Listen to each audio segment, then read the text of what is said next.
We are going to start with good news for City of Detroit employees. About a year ago, we had to put nearly 1,000 city employees on partial layoff, what we call either work share or furlough.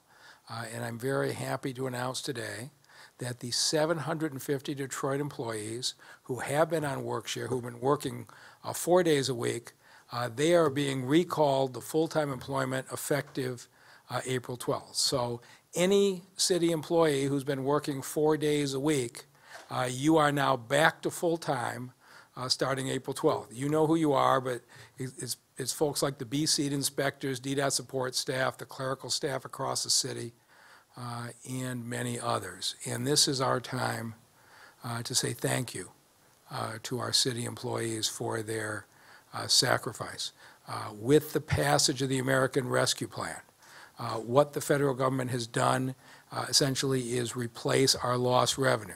And so we had to go to partial layoffs because the revenue was cut. Now, thanks to President Biden and our Democratic representatives in the House and Senate, that money has been restored. Folks can come back to work, and we can restore city services at the levels that we had in these departments. We've got another 150 employees that have been down to 10% of their time, about a half a day a week. And each one of you will be contacted individually. Many of you will come back relatively quickly. Some, they still don't have a job yet because of some of the shutdowns, but each individual person will be contacted and will be able to let you know your plan. And so I'm really glad to say that city government will be back at full strength. This doesn't change your work location. If you are working 4 days a week from the office, you'll now work 5 days a week from the office. If you are working 4 days a week from home, you'll now work 5 days a week from home. We are going to move to bring people back into the offices in the coming weeks. But right now, this doesn't change your work location at all, but it does change your pay and the number of days you work. And if you get the opportunity to get a vaccine, you ought to get it pretty quickly because before very long we'll be talking about people returning to the work site. So again, thanks to the President and our supporters in Congress, but this is one of a number of improvements that are going to happen in the city because of the American Rescue Plan. We have some more good news. As of today, any Detroiter 50 years or older can get a vaccine at the TCF Center. And so if you're age 50 or older, you can call right now to 313-230-0505, and you can book your appointment. These are the Moderna or Pfizer vaccines, the two-shot vaccines at TCF. And I would again ask what we always ask, to the extent you can double up with somebody, please do it. Yesterday, the Detroit Health Department vaccinated more than 6,000 people in 1 day. That's a new record for us. We're going to top 30,000 this week for the first time. But it is a whole lot easier when you're moving cars to vaccinate 2 or 3 people a car as opposed to 1 person a car. And so now, no preconditions, existing conditions are like, you're 50 or older, call now. You can get an appointment probably by Friday to get vaccinated. And we need to do this. We're at about a 15% vaccination rate of the adults in the city. The state of Michigan is about 25%. The gap isn't as bad as it was, but it's still much too great a gap. And if we are going to get the city open, we have got to raise our vaccination rates. So if everybody who knows this knows, you can call, you'll be on the phone in a few minutes, you'll have appointments scheduled in a couple of days, and we continue to move very smoothly. You can also, if you want, come in on Saturday. Anybody over 50 on our senior Saturdays. And last Saturday, we topped 2,500 on a Saturday, which is just remarkable out of the churches. And I want to say a special thank you to DMC. The DMC staff have been tremendous partners in the Saturday vaccinations, particularly at Fellowship Chapel. And I just did not think that operating small operations out of churches would hit those numbers. But everything is starting to move the right direction. We're going to top 30,000 this week. In a couple of weeks, when every adult is eligible, we need to be upwards of 40,000 a week, and we will be ready for that. But then the Johnson & Johnson vaccines will be here. We will open up at the Northwest Activity Center, and we're going to be building to 40,000 a week within just a couple of weeks. So please take advantage of that. And with that, I'll turn it over to the busiest woman in the city of Detroit, our Health Director, Denise Fair. Thank you, Mr. Mayor. So the Health Department, we are continuing our community outreach so that Detroiters can have equitable access to this life-saving vaccine. And our mobile outreach team are bringing the vaccine right where people are. And so if you look on your screen, you can see over, oh my goodness, almost 20,000 people that we have vaccinated in the last several weeks. So 5,100 seniors who are living at senior apartments. These are individuals who may not be able to come to the TCF Center. Over 2,300 people who are experiencing homelessness, both staff and also residents and also staff at the homeless shelters, 400 or so at substance use facilities, 2,300 people at mental health facilities, almost 1,800 people have been served at community pop-ups all across the city of Detroit. And finally, with our Senior Saturdays, just remarkable, over 8,000 seniors with our churches. Let me give you a little bit more detail about Senior Saturdays. We are going to be opening up yet one more location, the 8th location this weekend at Great Faith International on Grand River, which is on the west side. So what we're doing here is we are creating options for Detroiters. So whether you want to go to the TCF Center or a community pop-up or a senior site, you can call just one number, 313-230-0505, to get your appointment. And I urge you to make the best decision for yourself and your family when it comes to taking this vaccine. Now, this week, we're also expanding our efforts into the manufacturing sites. We have vaccinated over 2,200 people at critical manufacturing sites all across the city. We were at Detroit Diesel on Monday and Tuesday, and we've administered 1,700 doses. We've also visited Detroit Manufacturing Systems, almost 200 doses, and Flex and Gate, 250. We're not going to stop there. We're going to Factory Zero, GM Detroit Hamtramck, Marathon Oil, My Locker, and Universal Ambassador Bridge. Again, we are going directly on site in a convenient location, right where employees are, right at their work site, to get their vaccine. And so far, I believe the employees have been pleased with what we are offering. Now, let me switch gears a little bit, and I would be remiss if I did not talk about St. Patrick's Day, which is why I'm wearing green for all of us here. We are continuing to inspect and enforce businesses so that they can operate safely. And because it is St. Patrick's Day, it is going to be busy with restaurants and bars that are now open at 50%. I'm reminding all customers to please make sure that you wear your mask when you are not eating and drinking, and you must remain seated. We're also encouraging all Detroiters and businesses to follow the safety precautions. And we at the Health Department, we will be out today. Our inspectors will be inspecting to make sure all businesses are operating safely. And if you are a customer and if you are going out today and if you see something, I encourage you to say something. Give us a call, 313-876-4000. Again, 313-876-4000. Let us know if you are at a business or restaurant and they're not following the rules, because our inspectors will be out. Let me close by saying that we have come a very long way over the last year, and I want to encourage you by staying the course, keep observing safety guidelines, and finally get vaccinated when it is your turn. And with that, I'll turn it back over to the mayor. Thank you, Denise.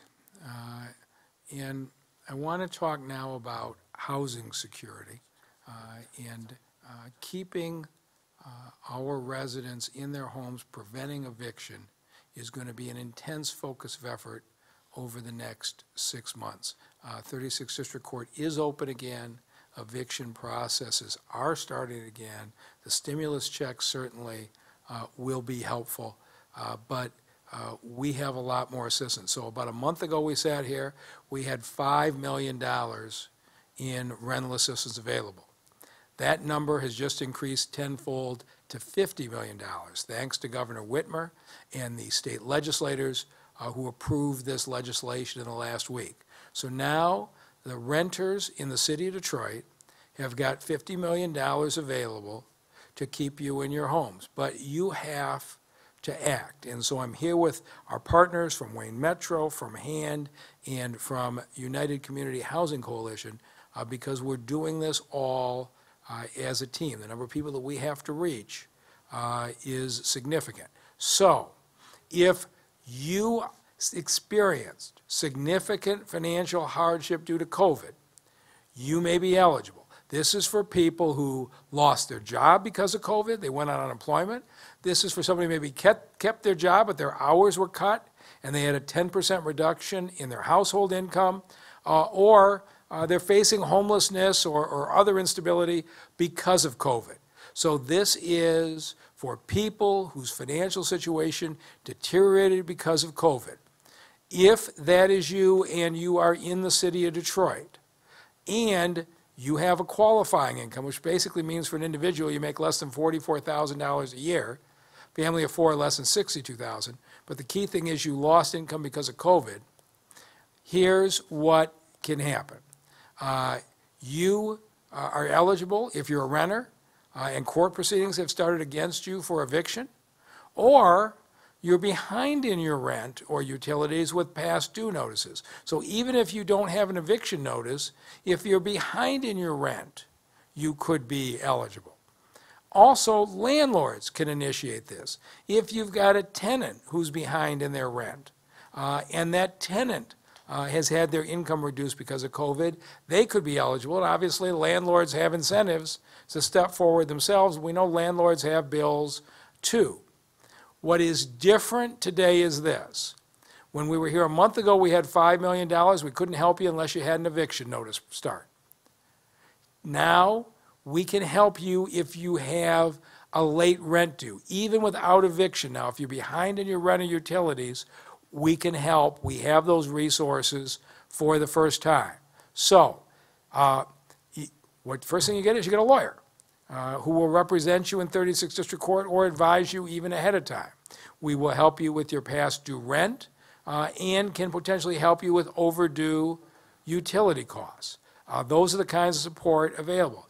We've made this easy. If you go through the details of how every single eligibility piece works, it is long and complicated. You don't need to understand it. Go to DetroitEvictionHelp.com. We will get you to the right place. You'll go to a different place if you're in court than if you're not in court. You don't need to sort that up. Just go to DetroitEvictionHelp.com or call this number, 866-313-2520. Let us get you to the right help. We have tried to simplify this so that nobody has to navigate all of the different programs. All the different programs are behind one website and one telephone call, and the teams are sitting with me here today. Landlords, this is going to be an interesting process for both of us, but I am very much committed to this, that in addition to getting you your back rent, I know you've got mortgages, I know you've got your own upkeep bills, but what we're saying to landlords is, if you don't have a certificate of compliance, if your house is uninhabitable, if you're not up to code, one of the things we're going to be looking for is for you to address the issues in the house as part of this. We're not simply going to give the money away to landlords who are non-compliant and allow this to continue. $50 million is a lot of money, and we want to make sure that it is going to landlords who are either already in compliance or are committed to making the repairs. So as part of the settlement, when you come in, you may be required to use a portion of your back payment for needed repairs. If you got a certificate of compliance, you don't have to worry about it. You're already up to code. But if you don't, depending on the condition of your property, you may have to use a portion of it for needed repairs. And certainly if there's holes in the roof, if there's no working furnace, things that are really dangerous, you may have to put a significant part of this. But this is what we want to do. We want to get you paid fairly. We also want the properties that our tenants are living in to be of good quality. And so in each individual case, the folks will work that out with you. in a fair manner. So how much is available to you? If you earn less than $27,000 for a family of one, you could get potentially up to 12 months of rental assistance. You do have to pay what you can. That'll be evaluated in the process, but there's up to 12 months available. If you make a higher amount, you have up to 10 months available, and you can have between $1,500 and $2,000 in utility assistance depending on your income. And as I say, the people who answer the phone, the people that answer the website, will take you through all of these. And so at this point, I'd like to turn it over to our point person on the whole legal representation side, the head of UCHC, Ted Phillips. Thank you, Mr. Mayor. So United Community Housing Coalition's role in this project will be twofold. One, just very, very briefly, is that we will be providing the rental assistance under the SARA program to persons that are appearing in 36th District Court. And I would just stress that it's really important to also, in addition to calling the 866 number just listed, to appear in court. One of the biggest problems right now we're running into is tenants who are not showing up, getting default judgments, and that takes a whole different process. We're one of 3 organizations that are going to be providing, that are providing. We have been providing this entire year. We have been providing since last September legal representation to persons in 36th District Court. There are attorneys from United Community Housing Coalition, Michigan Legal Services, and Lakeshore Legal Aid. They are every day. These are virtual hearings, but they're there in the courtroom.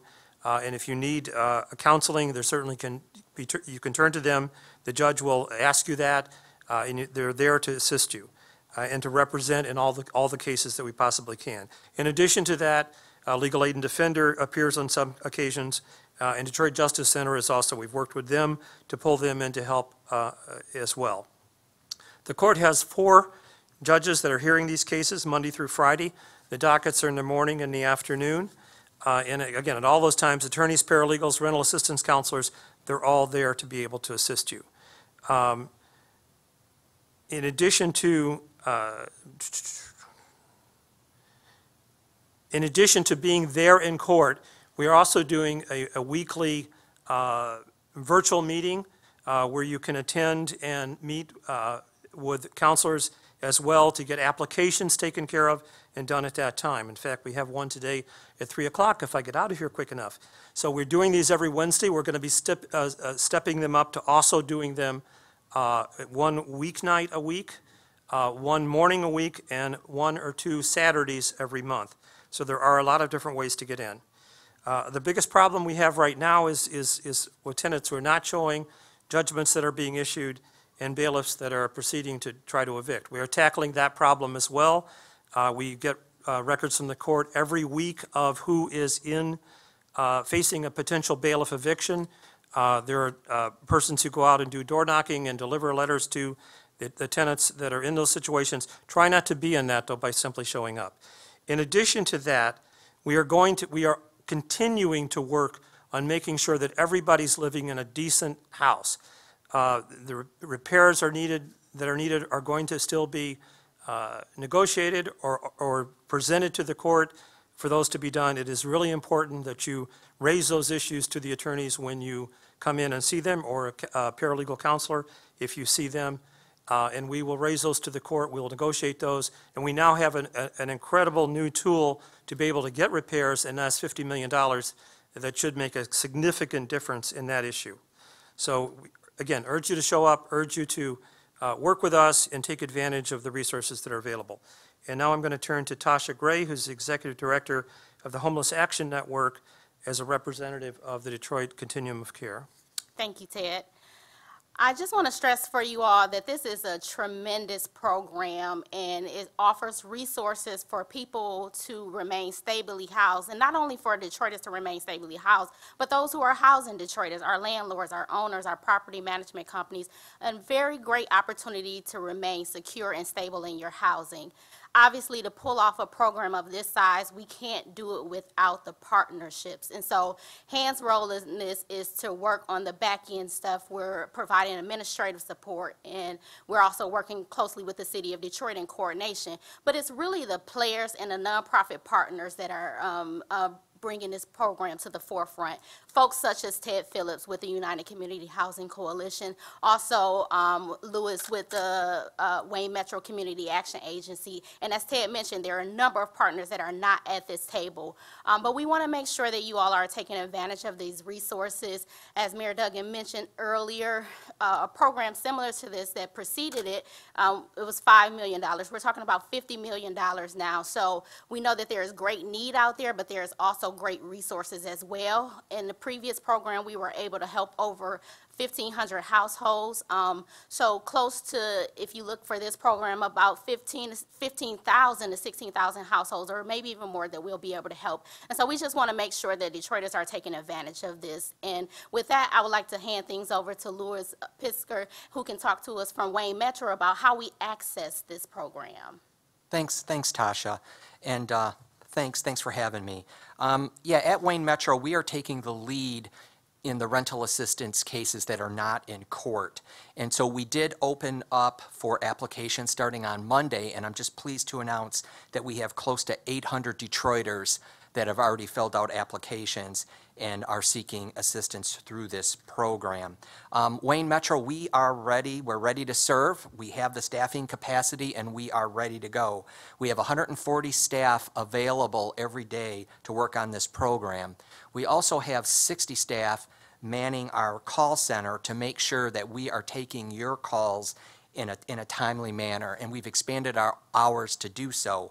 So right now, we are operational Monday through Friday, 8 a.m. to 6 p.m., Saturday from 9 a.m. to noon.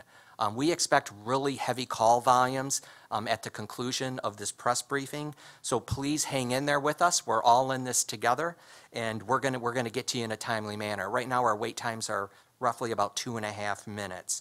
But we are ready to go. And again, I just wanted to put that number out there for everybody watching. Again, 866-313-2520. And we also want to make this as easy and as barrier-free as possible for Detroiters to access this program. The easiest way to access the program is to go to our website, which is waynemetro.org. Again, waynemetro.org. waynemetro.org. When you go to our website, you're going to see a big blue button on top of our website, which says COVID Emergency Rental Assistance. Hit the blue button. As soon as you hit the blue button, you will go right to our online application.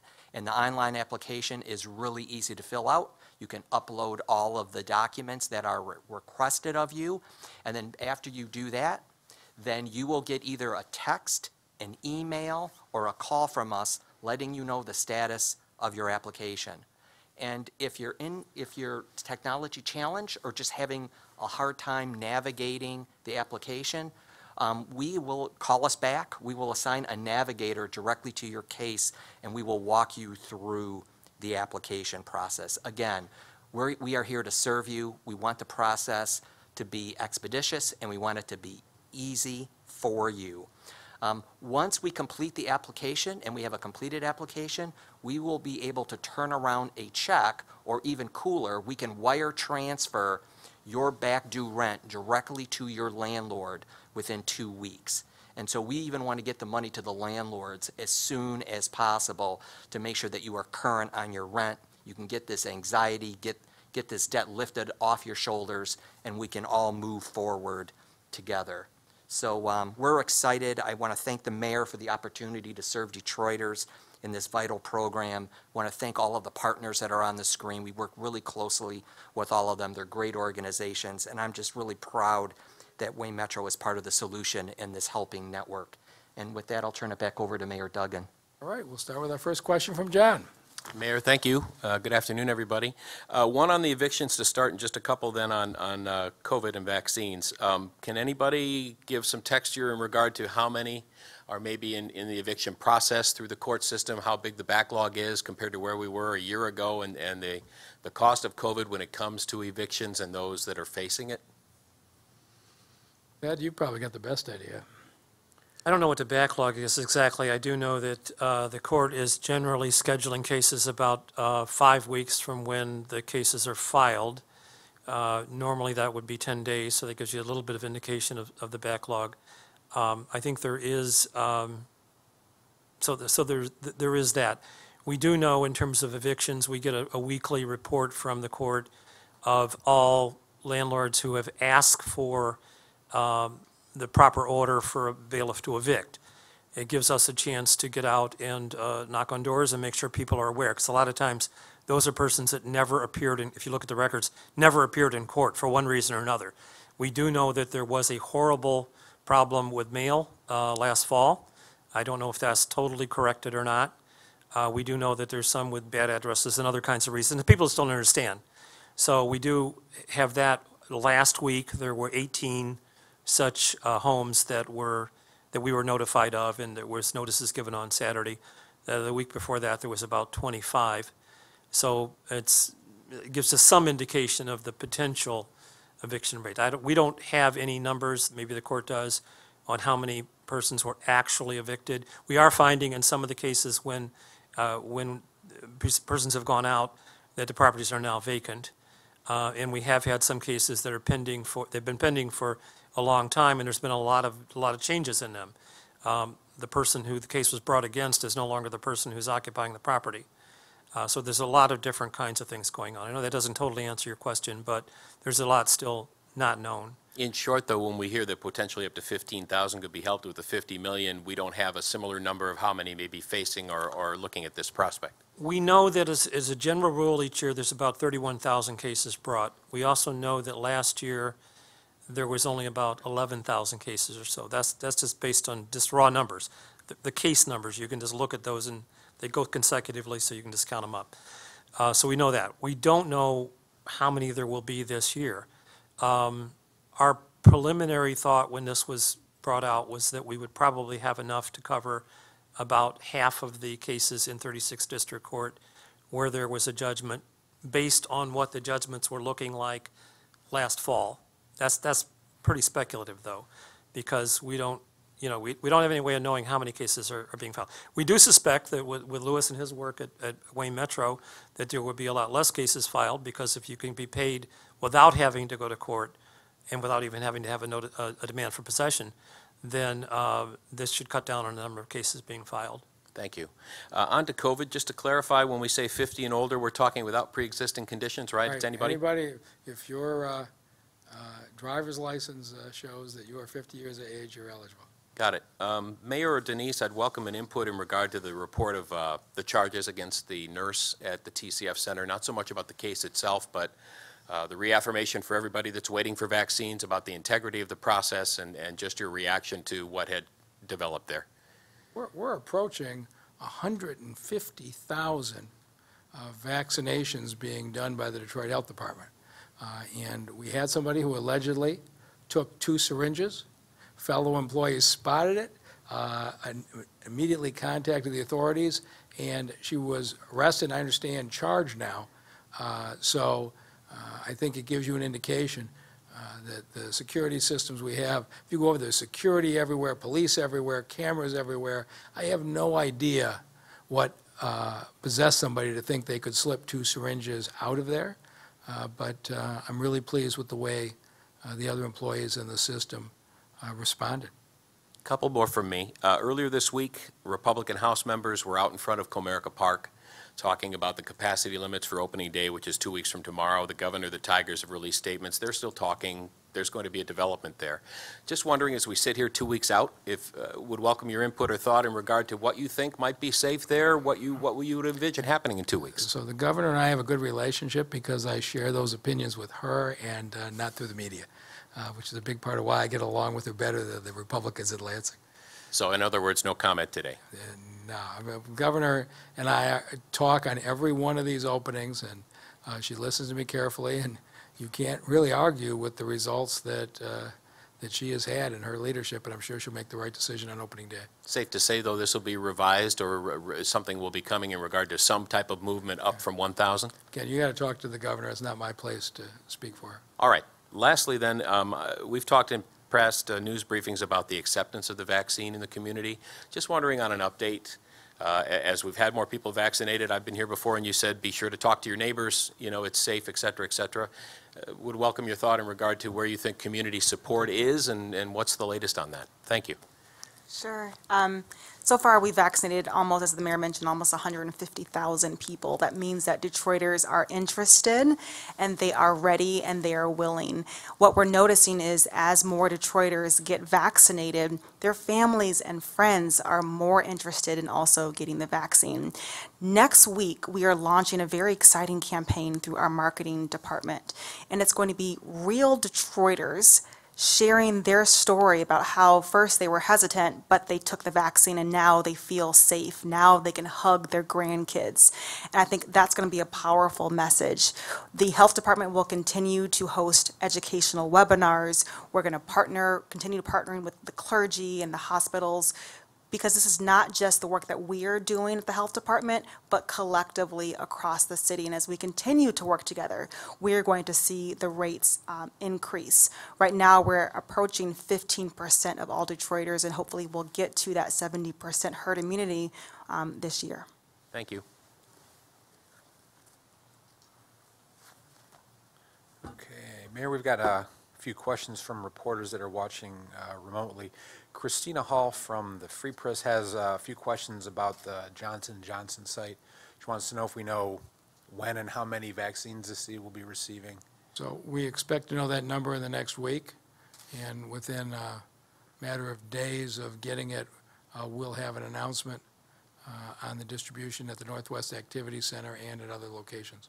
Okay.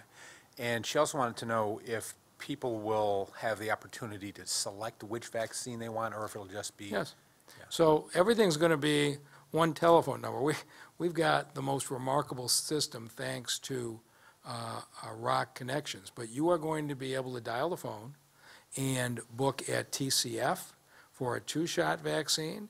You're going to be able to book at the Northwest Activity Center for a 1-shot vaccine. And right now, we're up to 8 churches. Denise, may be more by the time we get there, but there will be a combination of the 2-shot and the 1-shot vaccine site. So you'll be able to pick your location and your type of vaccine. Okay. Hillary Golston from Fox 2 has a question. Ford announced today that it will transition to a flexible hybrid work model globally for folks who are not required to be on site because of the employee feedback, and she wanted to know if you have any concerns that will impact the impact of the Innovation Center over in Corktown. You know, every major company is making those evaluations, and we'll see how it plays out. I was by yesterday, and they were working full speed ahead over in Corktown, and the design behind the Innovation Center was to bring together the talents, the creative talents that were collaborating on building the automated electric vehicles of the future. Whether that applies or not, you'd have to ask Ford. Financially, it's not an immediate concern to the city of Detroit because, again, the American Rescue Plan, what President Biden did was remarkable. But while we're waiting for the Treasury regulations on much of the money that's coming from Washington, the one thing that's clear is that we can use the money to replace lost revenue, and that's through calendar year 2024. So we have a lot of major employers that are going to make decisions on how many employees come back to those offices, but to the extent we have shortfalls for the next 2.5 years, we're protected by the American Rescue Plan, and city services won't suffer. Okay. And last question, which is coming from a couple different reporters over the last couple of days. Can you describe what role, if any, the city is playing in FEMA's mass vaccination site at Ford Field? And do you expect that it'll have any impact on flow at TCF Center? So, number one, it'll have no impact on flow at TCF Center. So you dial our number and you're booked in. But if somebody would prefer to park in the parking structure and go inside Ford Field, that's great too. You go through the Myers process. So we don't really have any direct involvement in that. That's being done by FEMA and the state. So again, people have options. And you can come through the city of Detroit, through the 230-0505 number, and go to TCF or the Senior Saturdays. You can go through the Myers operation and go inside Ford Field. But they're two different operations. We're certainly talking to each other every day. But you, as a citizen, have a choice between. All right, that was our last question. All right. Thank you very much.